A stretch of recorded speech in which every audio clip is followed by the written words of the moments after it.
प्यारे बच्चों, हिंदी की व्याकरण कक्षा में आपका एक बार फिर से स्वागत है। जैसा कि आपको पता ही है, आज हम अपना अपठित गद्यांश का अभ्यास करेंगे। तो सबसे पहले ये अपठित गद्यांश होता क्या है, इसके बारे में हम जान लेते हैं। जैसा कि नाम से ही पता है, अपठित जो हमने पहले न पढ़ा हो। अपठित का अर्थ होता है जो हमने पहले न पढ़ा हो, और पठित जो हमने पढ़ा। तो बच्चों, परीक्षा में दोनों प्रकार के गद्यांश आएंगे। जो हमारे पाठ्य पुस्तक से आएंगे उन्हें हम पठित कहेंगे, क्योंकि हमने अपनी पाठ्य पुस्तक पढ़ रखी। और अपठित गद्यांश जो हैं वो कहीं बाहर से आएंगे, जो हमने पहले न पढ़ा हो, इसीलिए उसे अपठित कहा गया है। तो यह अपठित गद्यांश क्यों हमें उसका अभ्यास करना चाहिए, इसके बारे में आपको बता देते हैं। अगर आप किसी भाषा को अच्छी तरह से जानते हैं तो उसके कुछ वाक्य पढ़कर समझ लेते हैं, तथा अगर आपसे प्रश्न पूछा जाए तो उसका उत्तर भी लिख लेते हैं, दे देते हैं। तो इसका मतलब है कि आपको वह भाषा समझ आती है, आपका ज्ञान उस भाषा में अच्छा है। तो इसीलिए अपठित गद्यांश से किसी भी विद्यार्थी की भाषा की परख की जाती है। मेरे ख्याल से अब आपको इसका मतलब समझ आ गया होगा कि अपठित गद्यांश क्यों महत्वपूर्ण है। और इसमें आपको अपने शब्दों में वाक्य लिखना होता है। अगर जो उत्तर दिया होता है उसको, क्योंकि आपने तो पहले पढ़ा नहीं, तो आप क्या करेंगे, सबसे पहले गद्यांश को 3 या 4 बार हम पढ़ेंगे, क्योंकि पढ़ने से ही हमें समझ आएगा कि गद्यांश में क्या लिखा है। तो शुरू करते हैं पहला अपना अपठित गद्यांश। तो आप लिखिए, पहला है, निम्नलिखित गद्यांश को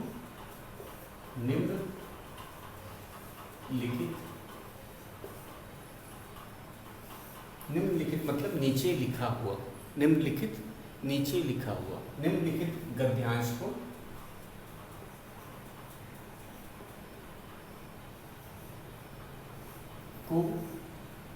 पढ़कर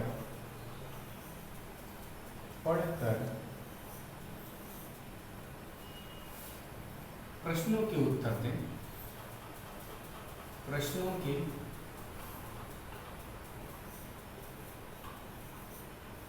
उत्तर दें। तो मैं अब गद्यांश लिख रहा हूँ, आप भी इसे लिख लीजिए, या आपने इसे पहले नहीं पढ़ा है। किसी जंगल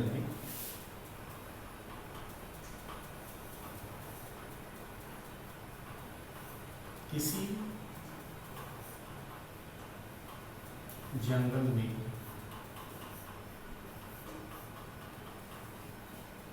बरगद का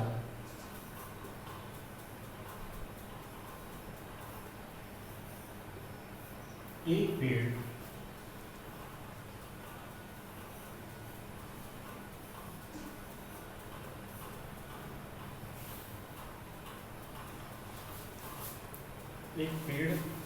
था, पूर्ण विराम। पेड़ पर बहुत से पक्षियों के घोंसले थे। पेड़ पर बहुत से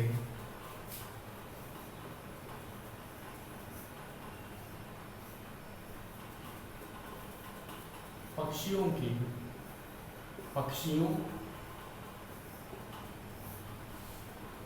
के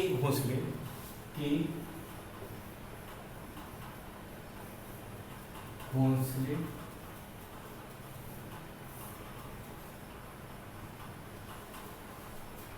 थे।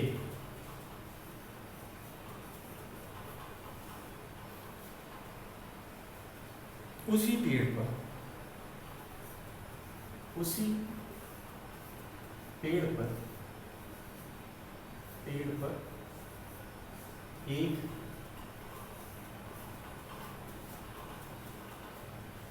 छोटी सी चिड़िया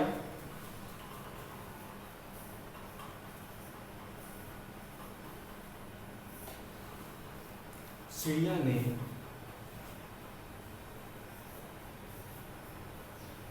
भी अपना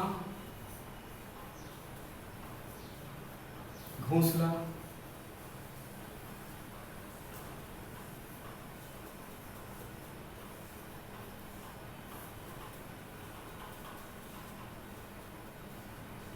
बनाया। पूर्णविराम। सर्दी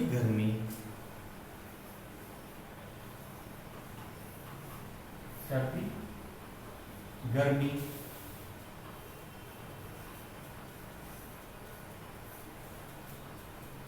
बरसात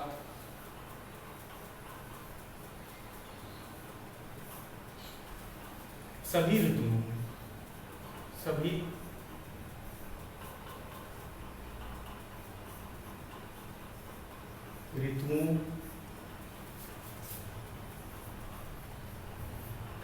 ऋतुओं में चिड़िया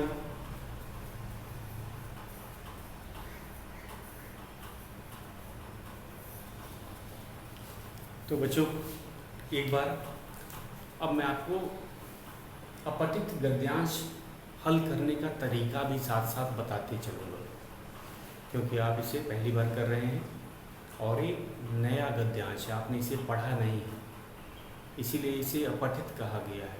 जो पहले ना पढ़ा गया हो वह अपठित कहलाता है। वह क्या कहलाता है? अपठित। तो अब हमने देखा सबसे पहले जो भी गद्यांश आपको मिलेगा उसको कम से कम 3 या 4 बार पढ़ना है। कुछ बच्चे सीधे प्रश्न उत्तर पे आ जाते हैं, ये सबसे गलत बात है। सबसे पहले हमें 3 या 4 बार पूरे गद्यांश को पढ़ना है और कुछ शब्दों को रेखांकित करना है जो आपको मुश्किल लगते हैं या खास लगते हैं। जैसे बरगद, जंगल में बरगद का एक पेड़ था। अब आपको पता चल गया बरगद क्या है, किसी पेड़ का नाम है, इसी में दिया है बरगद का एक पेड़ था, तो बरगद क्या है? पेड़ का नाम है। ऐसे ही आपको कितनी बार पढ़ना है? 3 या 4। 3-4 बार पढ़ने के बाद आपको गद्यांश के बारे में पूरा पता चल जाएगा। उसके बाद ही आप प्रश्न पे पढ़ेंगे, उसके बाद ही हमें प्रश्न करने हैं या प्रश्न को पढ़ना है। पहले गद्यांश को ही 3 या 4 बार पढ़ना है। तो जैसे मैं अभी पढ़ रहा हूँ, अभी तो मैंने पूरा लिखा नहीं, कुछ और वाक्य हैं उनको भी लिखना है। मैं एक बार इसको पढ़ देता हूँ मिटाने से पहले। किसी जंगल में बरगद का एक पेड़ था। पेड़ पर बहुत से पक्षियों के घोंसले थे। उसी पेड़ पर एक छोटी सी चिड़िया ने भी छोटी सी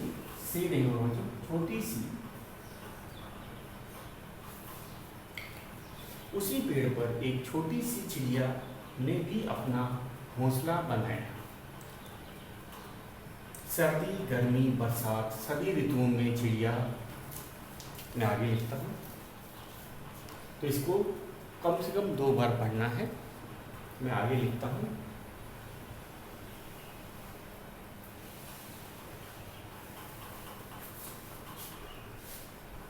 सर्दी, गर्मी, बरसात सभी ऋतुओं में चिड़िया आराम से घोंसले में रहती थी। चिड़िया आराम से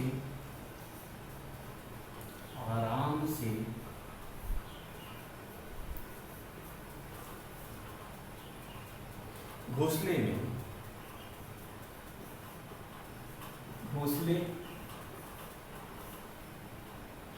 में रहती थी। घोंसले में रहती थी।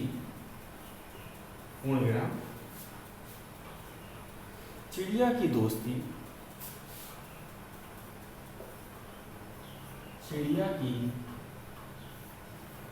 दोस्ती, दोस्ती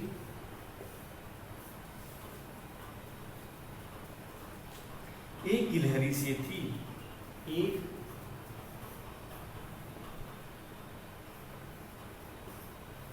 गिलहरी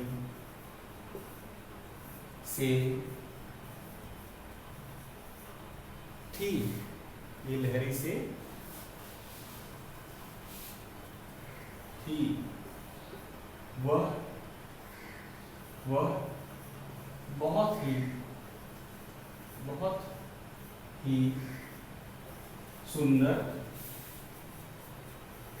सुंदर और नटखट थी।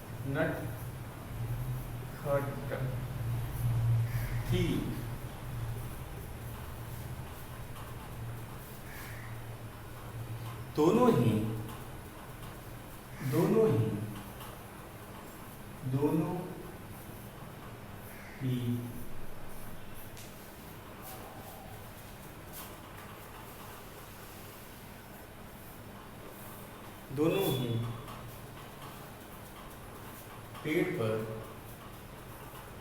पेड़ पर रहते थे।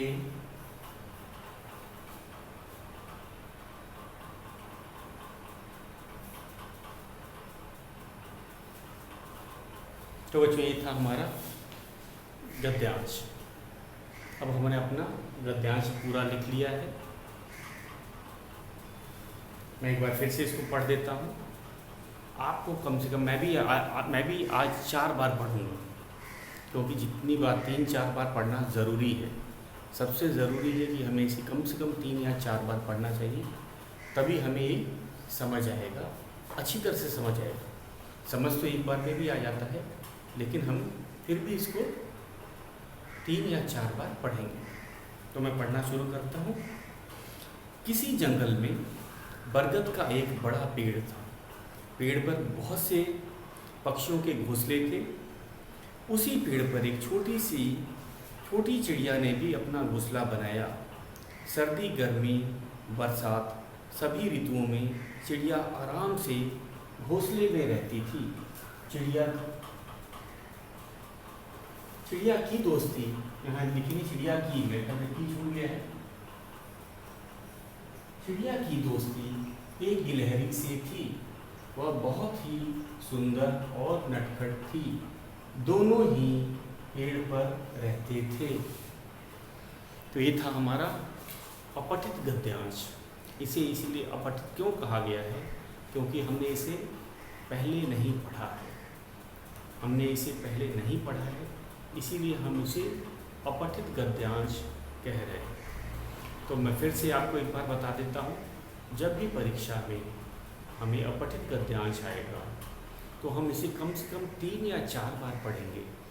3-4 बार पढ़ने के बाद हम दिए गए प्रश्नों के उत्तर लिखेंगे।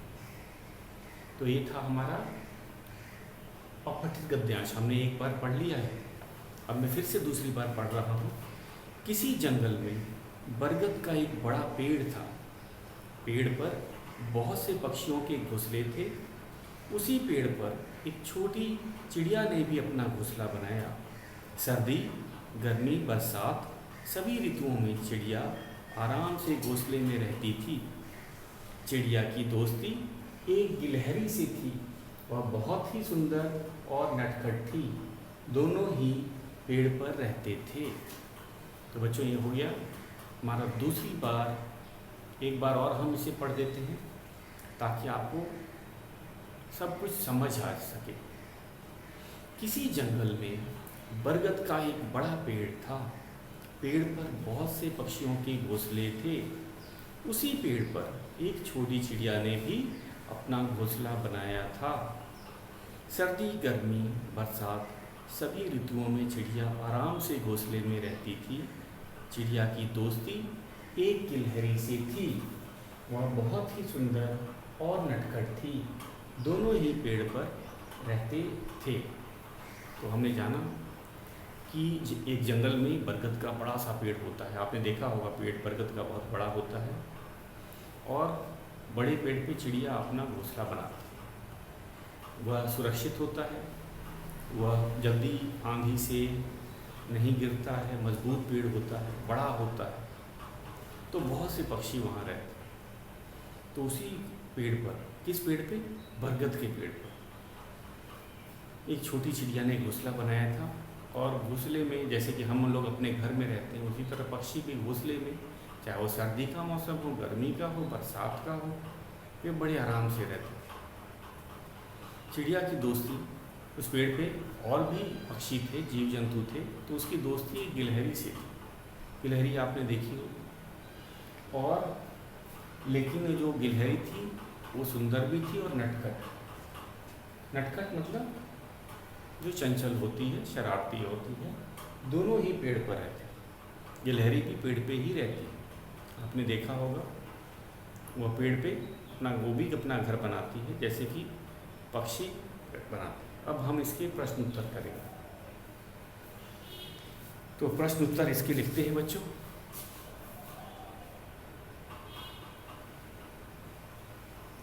अब मैं प्रश्न उत्तर लिख रहा हूं।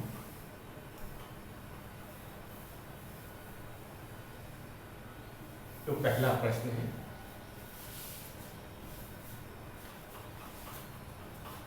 प्रश्न 1। कुछ बच्चे अधूरा उत्तर लिखते हैं, हमें पूरा वाक्य में लिखना चाहिए। मैं आपको बताता हूं। जैसे हमारा पहला प्रश्न है,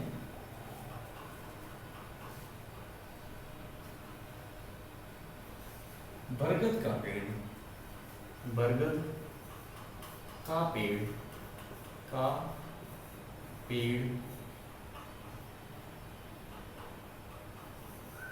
कहाँ था?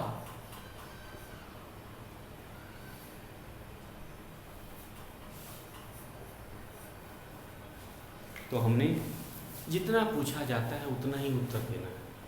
कुछ बच्चे बहुत बड़े बड़े वाक्य लिखने लगते हैं, ये गलत बात है।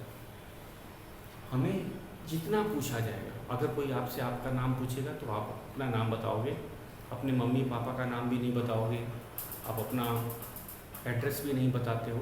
इसी तरह आपसे जितना पूछा जाता है उतना ही आपको लिखना है। बरगद का पेड़ कहाँ था? कहाँ था हमें पता है। कुछ बच्चे लिख देते हैं जंगल। उत्तर में क्या लिख देते हैं? जंगल। ये गलत है। हमें जब भी लिखना है पूरा वाक्य लिखना है। जंगल, अगर आप जंगल लिखेंगे इसमें आपको पूरे अंक नहीं मिलेंगे, फुल मार्क्स नहीं मिलेंगे। क्यों? क्योंकि आपने पूरा वाक्य नहीं लिखा है। हम जब भी उत्तर लिखेंगे हमारा पूरा वाक्य होना चाहिए। बरगद का पेड़ कहाँ था? सबको पता है कि बरगद का पेड़ जंगल में था, लेकिन जंगल नहीं लिखना है। हम लिखेंगे बरगद का पेड़ जंगल में था। ये हुआ पूरा वाक्य, पूर्ण विराम। बरगद का पेड़ जंगल में था, पूर्ण विराम। ऐसे नहीं लिख देना जंगल, ये गलत है। तो ध्यान से सुनते जाओ, मैं कैसे आपको बता रहा हूँ। अपठित गद्यांश कैसे करते हैं आपको पता होना चाहिए। आपको वाक्य लिखना भी आना चाहिए। एक छोटा वाक्य आप लिख सकते हो तो कोई शब्द में उत्तर नहीं देगा, वाक्य में उत्तर देगा। अब सब बच्चे जान गए हैं कि जब हम अपठित गद्यांश के उत्तर लिखेंगे तो कभी शब्द में नहीं लिखना है, वाक्य में लिखना है। तो हम इसका उत्तर वाक्य में लिख रहे हैं।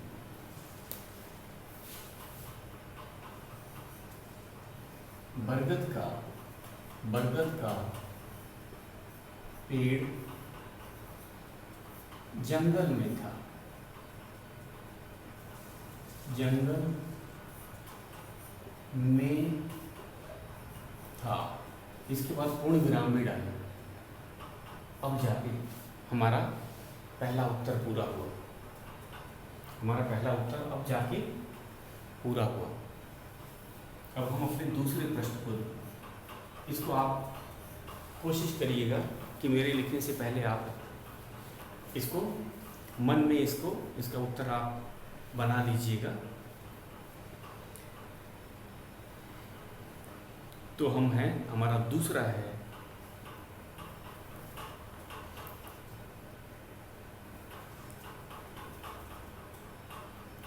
अब है विलोम शब्द भी पूछ सकता है। लिखेंगे छोटी छोटी शब्द का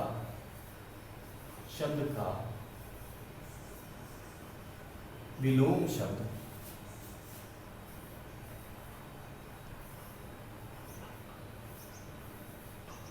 या उल्टे अर्थ वाला शब्द लिखो।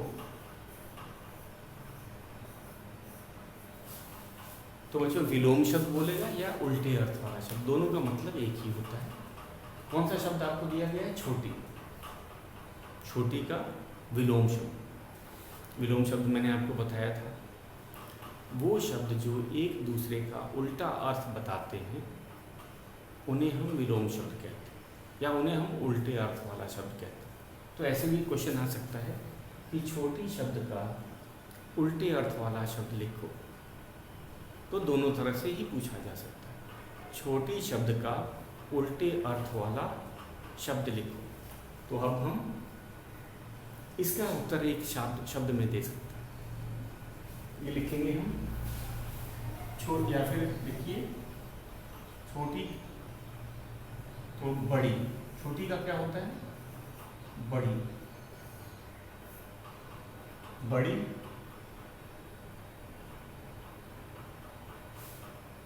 प्रश्न 3। तो विलोम शब्द अगर पूछ दिया तो एक शब्द में ही देना होता, लेकिन अगर कोई दूसरा प्रश्न है उसे हमें वाक्य में देना है, इसका भी याद रखना। अगर कोई एक शब्द पूछ दिया है विलोम शब्द, तो एक ही शब्द में लिख सकते हैं। लेकिन अगर कोई, जैसे पहला प्रश्न था बरगद का पेड़ कहाँ था, तो लिखेंगे बरगद का पेड़ जंगल में था। इसमें हम पूरा वाक्य लिखेंगे। इस पर बड़ा ध्यान देना है कि प्रश्न कैसा है। अगर एक शब्द में उत्तर देने वाला होता है तो हम लिख देते हैं बड़ी, क्योंकि इसने उल्टा पूछा था। छोटी का उल्टा, छोटी का विलोम क्या होता है? बड़ी। अब है तीसरा प्रश्न। तीसरा प्रश्न है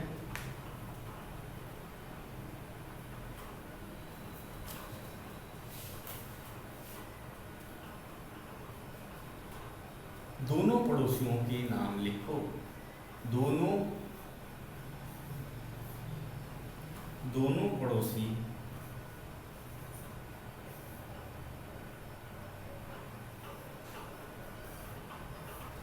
कौन थे? हमने देखा था इस गद्यांश में लिखा हुआ है कि दोनों ही पड़ोसी थे। अब ये कौन किस किस की बात कर रहा है? दोनों पड़ोसी कौन थे? पड़ोसी कौन होता है? जो जिनके घर पास पास होते, अगल बगल होते, नज़दीक होते, ये सब क्या होते हैं? पड़ोसी। हमें पता है। तो ये किसकी बात किया है? दोनों पड़ोसी कौन थे? तो यहाँ पे कौन कौन पड़ोसी की बात की गई है? तो आपने इसको पढ़ा है गद्यांश को, आपको पता चल गया होगा कि इन दोनों में कौन कौन पड़ोसी थे, उनके नाम लिखने हैं। तो छोटी चिड़िया, कौन कौन से पड़ोसी थे? छोटी चिड़िया और गिलहरी। तो लिखेंगे छोटी चिड़िया और गिलहरी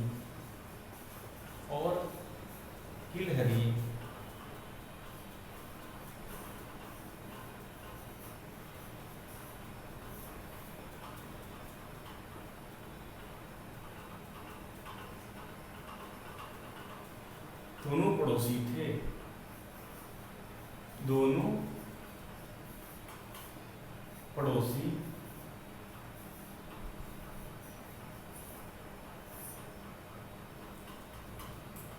थे। बच्चों इसे साथ साथ करते भी जाना है। तो आपने देखा, अगर वाक्य तो प्रश्न हमने केवल विलोम शब्द या शब्द अर्थ होगा वही एक शब्द में देना है, बाकी में पूरा वाक्य लिखना है। छोटी चिड़िया और गिलहरी दोनों पड़ोसी थे। तो कौन कौन पड़ोसी थे? तो छोटी चिड़िया और गिलहरी, ये दोनों क्या थे? पड़ोसी। मैंने बताया था पड़ोसी कौन होते हैं? जिनका घर पास पास होता है, नज़दीक होता है, तो उन्हें पड़ोसी कहा जाता है। मेरे ख्याल से आपने तीनों प्रश्न उत्तर लिख लिए होंगे। इसे आपको अपने नोटबुक में भी लिखना है। हम अभ्यास कर रहे हैं और परीक्षा में ये नहीं आएगा, क्योंकि आपको पता ही अपठित मतलब जो पहले ना पढ़ा।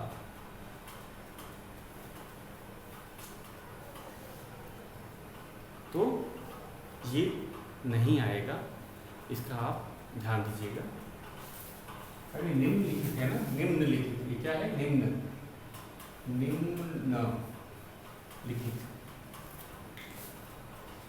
अब हम अपने चौथे प्रश्न पे चलते हैं। मैं इसे मिटा देता हूँ। आपने नोट कर लिया है, मैं एक बार फिर से पढ़ भी देता हूँ अगर नहीं नोट किया तो। बरगद का पेड़ कहाँ था? बरगद का पेड़ जंगल में था। पूरा वाक्य लिखना। छोटी शब्द का विलोम शब्द क्या? शब्द लिखो। छोटी शब्द का विलोम शब्द लिखो बड़ी। छोटी का बड़ी। दोनों पड़ोसी कौन थे? छोटी चिड़िया और गिलहरी दोनों पड़ोसी थे। अब हम चलते हैं प्रश्न चौथे। हमारा चौथा प्रश्न क्या है उसको हम लिखते हैं।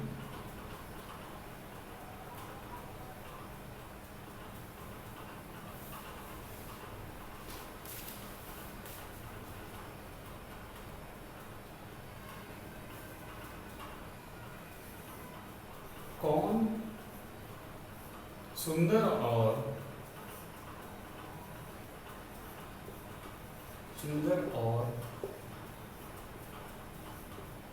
नटखट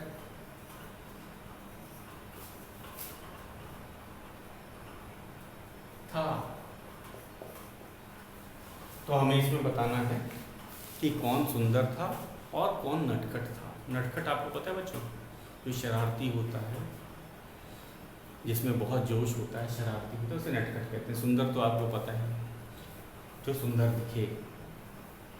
तो हमें लिखना है कौन, नाम लिखना है, कौन सुंदर और नटखट था, और पूरा वाक्य लिखना है। एक शब्द में उत्तर नहीं देना है। मैंने आपको बताया था कि कुछ बच्चे जो उत्तर होता है एक शब्द में दे देते हैं, जो सही नहीं है।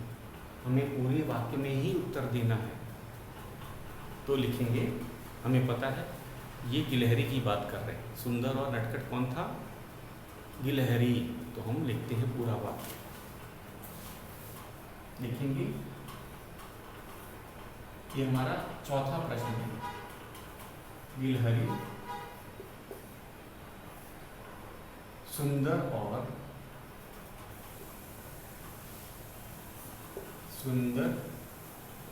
और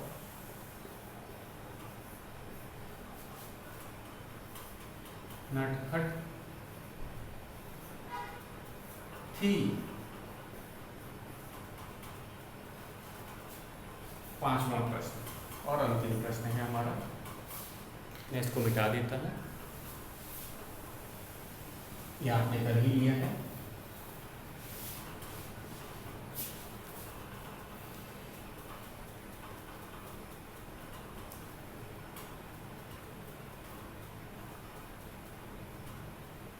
किन ऋतुओं में चिड़िया आराम से घोंसले में रहती थी?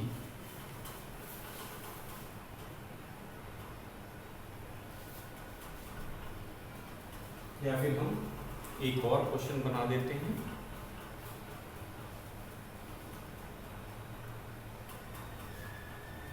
चिड़िया की दोस्ती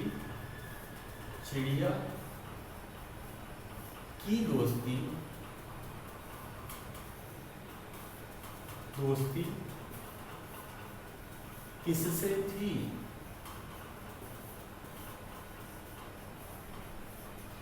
हम लिखेंगे चिड़िया की दोस्ती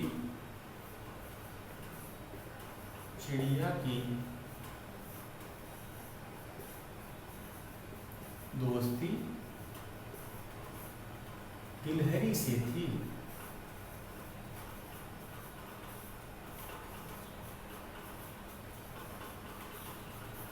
तो बच्चों यही था, एक बार इसको फिर से हम लोग देख लेते हैं।